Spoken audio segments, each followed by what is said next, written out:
Hello.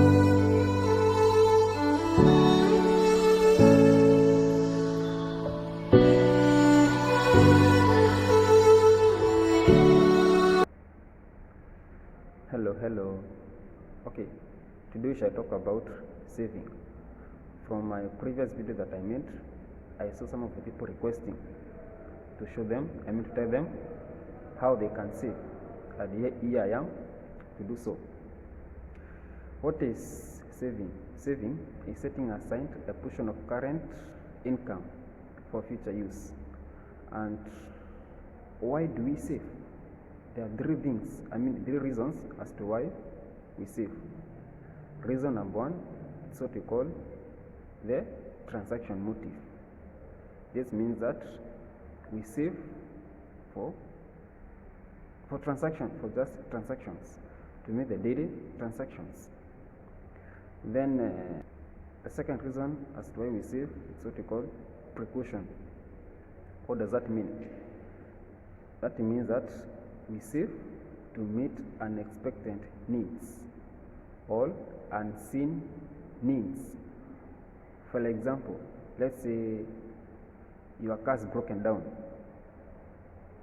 You are not expecting that your car will break down, but since you had saved for that need, that's the amount of the money that you go and withdraw. Then go and prepare. Repair your car. Or else maybe you have fallen sick. You didn't expect to get sick, but here you are. You have fallen sick. So that's the same amount of money that you go and get. Then you pay your hospital bills. So that's the second reason as to why we save. Then there is another reason, the third one. We save for what we call speculation. That means we anticipate the value of the money to increase in future, or to gain value. So for example, let's say you have saved when the value of the money was like 5, and then after a period of time it increases to 20. So there you have gained 15. So we save that one to gain profits or to gain value.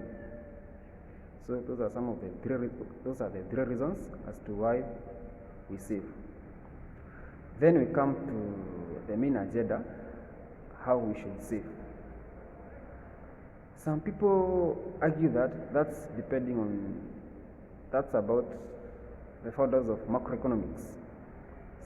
Some say we should save before consuming, while others saying that we should save after consuming. But between the two, one is risky.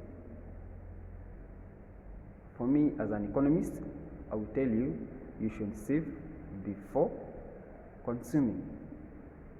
Imagine in a case that you save after consuming. Let's say you get a salary of 50,000, and then you say, let me first consume like 40,000, then I will save the rest. And then it happens that you have consumed everything. You have 50,000, you got nothing to save, you have 0. And then imagine the case where you save before consuming. Imagine you get a basic salary of 50,000, and then you save like maybe 10%, 15%, or 20%. Let's take in a case where you save 15%. Let's see how much is that. Let's calculate. So that's 15 divided by 100 times 50,000. So you are saving per month 7,500. That's 1 month times 12 per year. That is 90,000. So you can imagine in 1 year you have saved 90,000, saving 15% out of 50,000. This is a good amount of money that you can start a business with. So,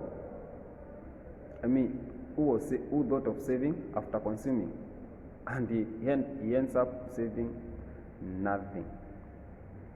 And if you find it hard to save before consuming, there is what you can make something that we call a standing order in the bank. Even people who are employed, the civil servants, they pay tax, but it's direct. They don't see that money. It's directly deducted from the account. Let's say he gets a basic salary of 100,000. The tax is deducted like 10,000. Then in the bank, he or she will find 90,000. He has not seen the 10,000. So even you can make a standing order in the bank. Tell them, deduct 10%, deduct 15% from my salary. So when you go to the bank to get your salary, you will find it has been automatically deducted. So you will have no challenges to save. So on that one will accumulate, the money will accumulate, and you will be someone of importance, having your own capital and start investments. So let's try to use that method of saving before what? Saving before consuming. And we should also keep in mind the 3 reasons as to why we save: the precaution, the speculation, and the transaction. If you have saved the money for precaution, you should not use the money that you saved for transaction. Or if you have saved money for transaction, you should not use the money that you saved for speculation. Each has got its own purpose, so use the money accordingly, according to what you saved. Imagine, let's say in this case, that you saved for speculation, for precaution. You have saved like 10,000, and then you get a need to buy a thing, then you go and withdraw like 5,000.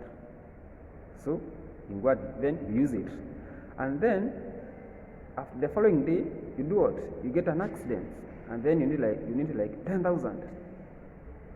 Where will you get the money? Because you already used in transaction motive. So use the money according to the motive of saving. And finally, I repeat, you should save before consuming. That is wise and very wise. Guys, let's meet in our next video. I hope this video will help someone who was saving after consuming and he or she ends up saving nothing. So this is a turning point for you. Use this method and you'll see the results. I wish you all the very best. Thank you.